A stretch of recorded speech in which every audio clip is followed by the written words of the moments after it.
What's going on, everyone? So, another offseason, another Lakers Walker Kessler trade conversation. The Lakers are still expected to target Walker Kessler and try to pursue and trade him. According to Greg Swartz, he says that the Lakers still have him as a target. They still want, he's the ideal center, kind of shot blocker, protect the rim, right? Be a player that still has the growth and potential, being 23 years old, right? And the Lakers, I mean, look, Walker Kessler is still my favorite option. I'm super high on Walker Kessler.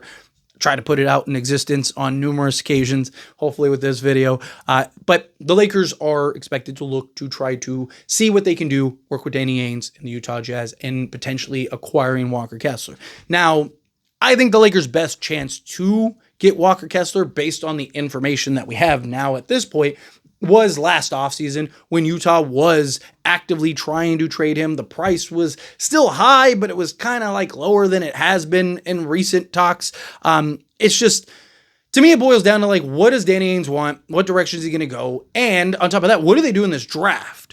Right? If they go get another big man or something like that, at some point they're going to have to start making some decisions. Walker Kessler is moving and inching closer and closer to a contract year, or he's going into a contract year, right? So he's going to need a new extension at some point. So is Utah looking to pay him, right? How are they going to approach and look at Walker Kessler going forward, right? Is this kind of a tactic to, hey, let's get in, kind of get as much as possible? I know people say, oh, because of the Luka Doncic situation that Danny Ainge isn't going to trade with the Lakers. People always have an excuse and reason why Danny Ainge isn't going to trade with the Lakers, and Danny Ainge still trades with the Lakers every time. Like, Danny Ainge has made like 3 trades with the Lakers, right? So again, I don't think he cares. Danny Ainge, he wants assets. He wants players. He wants draft picks. He wants to accumulate.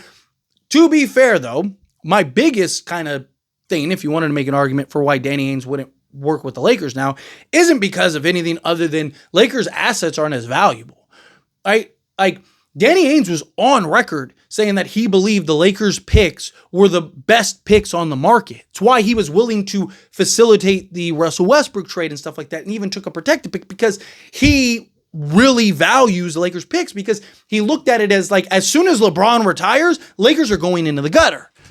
Then the Lakers ended up getting Luka Doncic. So the picks aren't as valuable anymore. But what does he think of Dalton Connect, right? Like, could you maybe do a similar package for Walker Kessler that you did for a Mark Williams and maybe get a trade done that way? Again, Danny Ainge, does he look at it, especially if they go get another center? Is he kind of like, we could get, Dalton Connect and some picks, a first and a pick swap or something like that? I would try to get other pieces though too. And I've talked about this, like, if you could, because you could technically just swap Dalton Connect and Walker Kessler, right? So like, could you do something like that and then also add in, a first and like a pick swap or something like that? Get it done. Now you got Walker Kessler, sure. But I would try to, can you go get a John Collins, right? Can you go get, another piece or player that kind of, can help? Because Lakers need more than just a center, right? Like, don't get me wrong, Walker Kessler, I think, would make some huge strides for the Lakers, but you need more than that. You need multiple, 3-and-D wings and bench depth and all this other stuff. So can you get another piece or two alongside Walker Kessler, even if you have to pony up more? To me, it just, what does Danny Ainge want? What is he looking for? I really think if it does happen, it would be after the draft, right?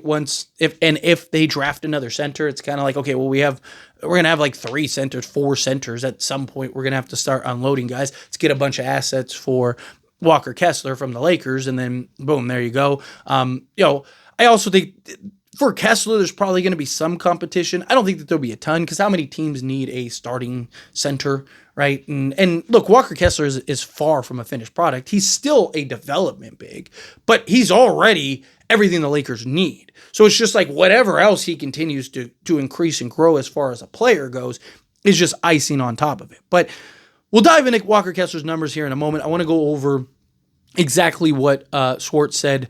And so he said, it's no secret which position the Los Angeles Lakers will be targeting this offseason. Finding a starting center is a must, preferably one who can finish off lobs from Luka Doncic and LeBron James while providing some rim protection. Kessler, 2.4 blocks per game, ranked second in the NBA this season. A note behind only all-star San Antonio Spurs center Victor Wembanyama, 3.8 rejections a night. So Walker Kessler, however you feel about him, there is no doubt he is bare minimum an elite defensive big. Like he is. Like he's better in a lot of metrics than Victor Wembanyama. I've done videos like breaking that down. If you want me to kind of like go in depth on that, again, please let me know, and I could do another one, kind of an updated version, especially now that the full season's over. But you're talking about a guy that is one of, if not the best, just defensive rim protectors within like 15 feet, not even just like at the rim. Like you see a lot of guys are really good like at the rim, but don't really defend anywhere. No, he's excellent pretty much everywhere. And again, he's 23 years old. He'll be 24 in July. So he's still young enough to be that foundation piece going forward to where you'd have him and Luka for the next 10 years, right? That would be incredibly valuable. Again, he's a true 7-footer.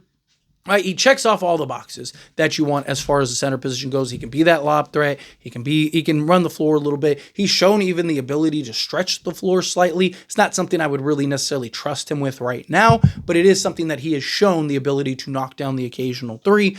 Also his ability to operate around the rim, right? He's a guy you can dump the ball down to and he can kind of go to work a little bit.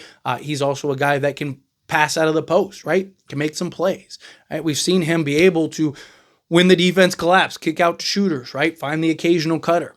That has some value if you can continue to work with him, right? He is a guy that is going to be incredibly easy on the offensive side of things because Luka and LeBron and Austin Reeves are going to be able to just set him up all game long, right? I'm not expecting him to necessarily be, it depends on a couple things. Like one, Austin Reeves around how many field goal attempts, whatnot. But like Walker Kessler, I think, probably is like a 14 and 11 guy, 14 and 10 guy, probably on this Lakers team. Because I just don't know how many field goal attempts he's actually going to get with Austin Reeves and LeBron. Now, if they ended up trading Austin Reeves and turning him into whatever else, then maybe things change.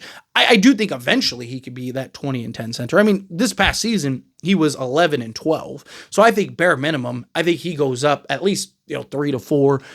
So maybe he's a 14 and 12 center because again, he's playing alongside Luka, who's just going to set him up and make life so easy for him, right? Playing alongside LeBron, right? Walker Kessler, again, he's not a guy that's just solely reliant on Luka to get him the basketball. He's a guy that can, again, create a little bit for himself, create a little bit for others, score and operate around the rim. He's a guy that just, again, has, and he's still so young. There's so much, many of you know, if you've been a part of this channel long enough, I'm big on Walker Kessler. It's one of my favorite targets that the Lakers could potentially trade for. And I think the Lakers should go look to trade for him personally. But getting into the numbers, this past season was the fewest games he played, by the way, on a season, and it was 58 games. Now, it's worth noting a couple things. One, 58 games, right, obviously isn't great, but he set a lot because Utah was tanking for the bottom. Utah had literally like multiple week stretches where they just sat all their starters, like all of them, right? So he probably plays around 60, 70 games. He's played 74 games, 64 games, 58 games. And you got to keep in mind, again, the last 2 times he has been kind of in a situation where Utah's tanking for the bottom and purposely sitting guys or stretching things out. So he's a guy that should, in theory, be able to play a bunch of games, which is good, right? The best ability is availability. That's why I wanted to kind of highlight that. But 30 minutes per game, which is the most minutes he's played. 7.2 attempts, which is the most field goal attempts he has gotten by basically 1.6 attempts, so basically 2 attempts. 66.3% from the floor. He did shoot on 0.6 attempts from three-point range, 17.6%, which is a small sample size. He is a career 20% three-point shooter on 0.3 attempts. Again, he's a guy that has shown the ability to knock down the occasional three. It's not something that I would want him doing now. It's not something that I trust him doing now, but it's something that he could develop and be a part of his arsenal as he continues to develop as a player, right? So again, just to highlight that, 2-point range, he is 70.6% from the floor. He is a career 70.5%. So that wasn't like some strange outlier thing. He's a guy that get efficiency, and he's only going to be more efficient playing alongside a Luka Doncic, right? So EFG of 67.1%. Free throw shooting, definitely needs to work on his free throw shooting. He's not a great free throw shooter. 52% from the free throw line. And then from rebounding purposes, he is 12.2 rebounds per game, including 4.6 offensive rebounds. 4.6. He's a career 3.4 offensive rebound a game guy. So 12.2 rebounds, 2 assists, a steal, and 2.5 blocks or 2.4 blocks per game with 11.1 points. This guy is literally everything this Lakers team needs on really both sides of the ball, because he can be that lob threat. I think he's a 15 and 12 guy for the Lakers, personally. That's where I think he probably falls into. You can't tell me that Luka isn't going to get him 2 more buckets a game as just being that outlet, right? I wouldn't be shocked if he's like a 20 and 12 guy. I think to be, that 15 range is probably more realistic.